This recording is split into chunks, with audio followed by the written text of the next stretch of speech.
We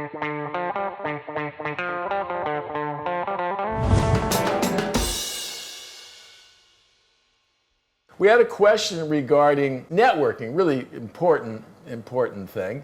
Says, Francis James has asked a question, networking is an art. Rennie, your show is a true game changer for me personally and my band to boot. Well, thank you very much, I appreciate that. So how can we as artists best network with industry pros, events, places, time of year, etc.? Currently we are looking for publishing and an attorney, eventually some sort of talent agent representative and the like here. Good question, actually. Networking. One of the most important things in the music business, important in any business, and the reason why is pretty simple. If you're looking to do something big, really big in the music business, or in any business for that matter, you're likely going to need some help, right? And so if you're going to need some help, your ability to meet and connect with and make an impact, an impression with people that can help you is hugely, hugely important, right?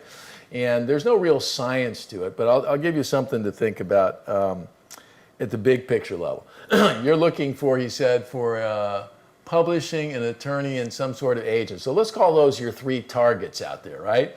As we discussed earlier, not every lawyer's the same, not every publishing company is the same, not every record label's the same. But if you're looking for publishing, right, then your first target is, okay, I got to figure out who the potential players are in the publishing world, right? That would be step number one. Identify the players, right? Ditto for record company and so forth. So same process, you know, insert the people you're looking for, right? Once you've identified who those players are, right, you need to do kind of another sub-list of who the players are that are actually doable for you. And a good example would be some kid goes, I'm going to send my music to every A&R guy at every record company on the planet. I go, well, A, that's not a great idea for any number of reasons, but B, why would you send your, you know, alternative music to the head of hip-hop or your hip-hop band to the head of jazz, right? It doesn't make any sense. You're wasting your time, right? So getting your target in mind is the most important thing. Then it's a matter of figuring out where you're going to connect with those people, right? There's a gentleman watching here right now, Joseph Pepe, who moved out from North Carolina to network with people in the music business. He moved into a neighborhood where there were lots of music professionals. He goes out clubbing, and he goes to restaurants and coffee shops in areas where there are lots of artsy people working around, right? If you did your homework out here in LA, you could start to figure out what restaurants, okay, have the most record company people like to hang out, or publishers and so forth. So it all starts with picking your target here, Francis, and then identifying who the players are and figuring out ways to connect with them, right? So if you knew that I like to go out and hit golf balls out at Studio City Golf Club early in the morning, you could have had me for a freaking hour this morning. And by the way, don't think it hasn't happened. I remember playing golf at that very same golf course as a young concert promoter, right? And who's hitting balls down the side of the range? But Stephen Stills with Crosby, Stills, and Nash. And I see him walking over to the first tee, and I went over there at that first tee. I said, I want to join these guys, right?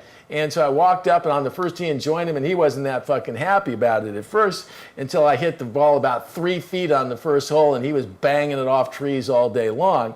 At the end of 9 holes with Stephen Stills, he invited me over to the Crosby, Stills, and Nash World Rehearsals over at a studio here in town, and I'll never forget driving in, Stephen Stills in his white Porsche, telling the security guard, that guy back there, he's with me, right? Networking, figure out where people are hanging out. That's important. As far as the networking events in the music business, they're a good start. I'll tell you the problem with these big networking events, particularly at conventions and that kind of stuff, right? You never really get the time with people. I've spoken on a number of panels over the years, and I'm fairly accessible and patient with people who want to answer all the questions. But what happens is you walk off the little dais, and you're surrounded by 40 people, right? And the best you can do is be civil and nice and hopefully have some good manners with everybody. You don't really have a conversation. And people, every time somebody would hand me a CD, I'd go, great. And I'd toss it in the garbage can because I didn't want to carry all that stuff around with me, right? So that's the challenge you face. My son today, earlier, was talking to Anna Martinova here. There she is over there, the lovely Martin. Wave. There you go. I got it. Next, remind me to put a light over on there so that you don't think I'm keeping Anna in the dark over here. Anna was asking my son about, or I don't know who was pitching who, but anyway, I came in and Matt was talking to her about a thing called Space Yacht, which is a kind of young, upwardly mobile music industry type networking events that happens when? Every Tuesday? Every Tuesday night here in LA. In the big cities, New York, LA, Nashville, I'm sure they have those. I don't know where you live, Francis. And again, I don't want to sound like some pompous big city LA guy, right? But the music business exists, the guts of it are in New York, LA, and Nashville here in America. And I'm a big believer in if you want to swim with the big fish, you got to go where the big fish are. And so it's a lot easier to do those kind of networking things here in LA or in New York City or Nashville. I'll tell you what, I've got a bunch of questions to cover today. I want to tell you something. A while back, I did a whole 8-hour session on networking for a great website called Creative Live, who I've met some of the folks here at RenmanMB as a result of that.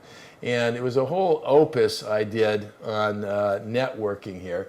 We talked about all kinds of, let me see if we can see them there.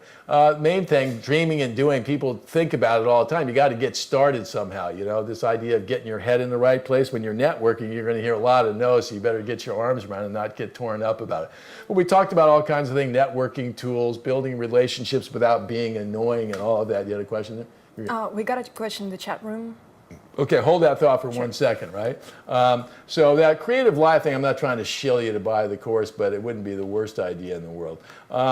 When you do find those list of people, that target of people to talk to, I can tell you one key thing is you're going to get 1 or 2 shots, probably just one, to make an impression with somebody. If you meet them somewhere, that's always the most awkward because they're usually in their world. So what used to be phone call can now be an email followed up by a phone call. Something to think about in today's world, folks, it was not true in my world, is that so many of the people that you're looking to connect with have social media presence, right? But the key, even if you get them on Twitter or Instagram or whatever, the key is getting their attention, and there's a bit of an art to that. So at the end of the broadcast today, I'm going to show you. I have prepared a little thing called Tips from the Pros. It's a PDF on how to write a proper email to a music business professional to get their attention. Just to get in a position where you can get a yes or no, and we'll put a link to it, and if you send me a little note, I'll make it work a little bit. I'll send that to you if you don't already have it. It'll help you. Just simple. Here's how to get their attention, and I'll give you my cardinal rule. If you print it out and it's more than a page, you just failed the test.